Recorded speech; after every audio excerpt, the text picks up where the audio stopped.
जैसे कि किसी भूखे को अन्न बहुत अच्छा लगता है, एकदम परेशान है, दुखी है, और जैसे ही उसको अन्न मिलेगा फटाफट फटाफट फटाफट खाने में लग जाएगा।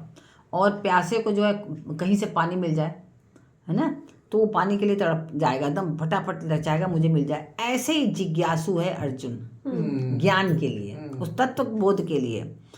तो भगवान के उस वचन विलक्षण जो उसको लग रहे हैं, उसको भगवान के वचन जो के जो विलक्षण दिखते हैं, तो वो भगवान के प्रति विशेष भाव प्रकट करने लगता है कि अब मुझे बताइए, अब इसके बारे में बताइए, अब तत्व के बारे में बताइए, इसलिए कर रहा है। तो फिर अर्जुन की प्रार्थना भगवान स्वीकार कर लेते हैं। और अब 19वें श्लोक में अपने जो है योग की विभूतियों के बारे में बताते हैं अर्जुन। श्री भगवानुवाच हन्त ते कथयिष्यामि दिव्यायात्मविभूतयः प्राधान्यतः कुरु श्रेष्ठ नास्त्यन्तो विस्तरस्य मे।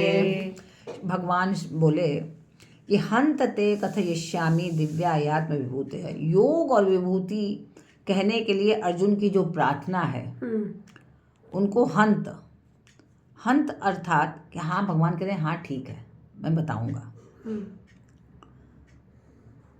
भगवान कहते हैं कि मैं अपनी दिव्य अलौकिक विलक्षण विभूतियों को तेरे लिए कहूँगा, जब क्योंकि तू इंटरेस्टेड है, रुचि है तेरी, जिज्ञासा है, तो मैं तेरे को बताऊंगा। दिव्या मतलब क्या हुआ कि जिस किसी वस्तु, व्यक्ति या घटना आदि में जो कुछ भी विशेषता दिखती है ना, वह वस्तुतः भगवान की ही है, ऐसा नहीं कि किसी और की है। इसलिए उसको भगवान की ही देखना ये दिव्यता है ना, कि हम देखें, हमारी दृष्टि में दिव्यता होनी चाहिए ना। हम जो देख रहे हैं कि नहीं भाई ये इन्होंने ऐसा किया, नहीं, इनके अंदर जो बैठे हैं ईश्वर वो है, उन्होंने किया है।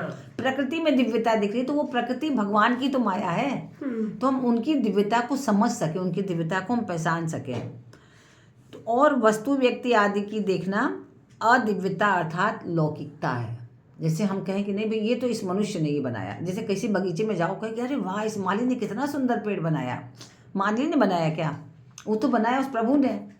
उनकी प्रकृति को जो उनकी प्रकृति जो उनकी माया है उसको आदेश दिया भी ऐसे बनाओ, तो उसने सब ऐसा बना दिया। तो दिव्यता तो उनकी अगर हम देख रहे हैं तो इसका मतलब हमारी दृष्टि लौकिक है, अलौकिक नहीं। तो हमें उसको लौकिक देखना है, इसलिए उसको कहा है दिव्य। देखो, प्राधान्यतः कुरुश्रेष्ठ नास्त्यंतो विस्तरस्य में, कि जब अर्जुन ने कहा कि हे भगवान आप अपनी विभूतियों को मेरे से विस्तार से कहिए और पूरी कह दीजिए, जितनी भी विभूतियाँ हैं सब बता दीजिए मेरे को। तब भगवान कहते हैं कि मैं अपनी विभूतियों को तेरे से संक्षेप में कहूँगा।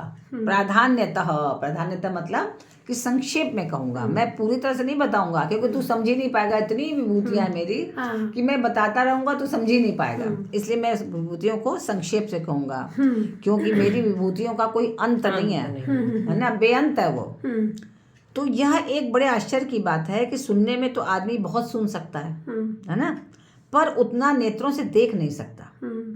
हम जितना ज़्यादा सुन सकते हैं, नेत्रों से एक सीमा है देखने की, लेकिन श्रवण की कोई सीमा नहीं है। जो सुन रहे हैं उसकी कोई सीमा नहीं है। क्योंकि क्या है कि जब अर्जुन ने संपूर्ण विभूतियों को सुनने में अपनी सामर्थ्य बताई तो भगवान ने संक्षेप से सुनने के लिए कहा। और जब उसने कहा कि बहुत सारी विभूतियाँ आप मेरे को बताइए, अनंत विभूति बताइए अपनी, तब भगवान ने कहा संक्षेप में बताऊंगा, पूरे नहीं बताऊंगा। और जब उसने भगवान से कहा कि केवल अपना एक दिव्य रूप दिखा दीजिए, आगे आएगा, तो भगवान ने उसको अनंत रूप दिखा दिया, है ना, क्योंकि दृष्टि की तो एक सीमा है, सीमा में ही देख सकती है। तो कहा देख ले तू सब। और जो उनकी जो श्रवणेंद्रिय है वो बहुत कुछ सुन सकता है, लेकिन उनका नहीं, बस तुम्हें कुछ नहीं बताएंगे, संक्षेप में बताएंगे, पूरी बात नहीं बताऊंगा। इतना तो डिजर्व करता है। हाँ, तो भगवान अनंत है, अतः उनकी विभूतियाँ भी अनंत हैं, क्योंकि भगवान भी अनंत है। इस कारण भगवान की विभूतियों के विस्तार को न तो कोई कह सकता है और न ही कोई सुन सकता है। इतनी विभूतियाँ हैं उनकी, इतनी सुनने के लिए भी आपको सामर्थ्य चाहिए। और अगर कोई कह ले, सुन ले, तो फिर वे अनंत कैसे रह जाएंगी? फिर तो उसका अंत हो गया ना। फिर अनंत कहाँ हुई? तो अंत है ही नहीं उसका, अनंत है वो। इसलिए भगवान कहते हैं कि मैं अपनी विभूतियों को संक्षेप से कहूँगा, पूरा नहीं कहूँगा। अर्जुन को कुरुश्रेष्ठ कहने का तात्पर्य यह है कि तेरे मन में मेरे को जानने की इच्छा हो गई, इसलिए तू श्रेष्ठ है, कुर्बों में। इसलिए तू श्रेष्ठ है हाँ। है ना। नहीं तो सामान्य जीव को कहाँ रहता है कि मैं भगवान को जानूं, वो तो अपने में मस्त रहता है, इसी माया में मोहित रहता है कि मेरे को ये मिल जाए, वो मिल जाए, वो भगवान से किसी को लेने ही देना नहीं रहता है। तो इसलिए वो सर्वश्रेष्ठ है गुरुओं में से।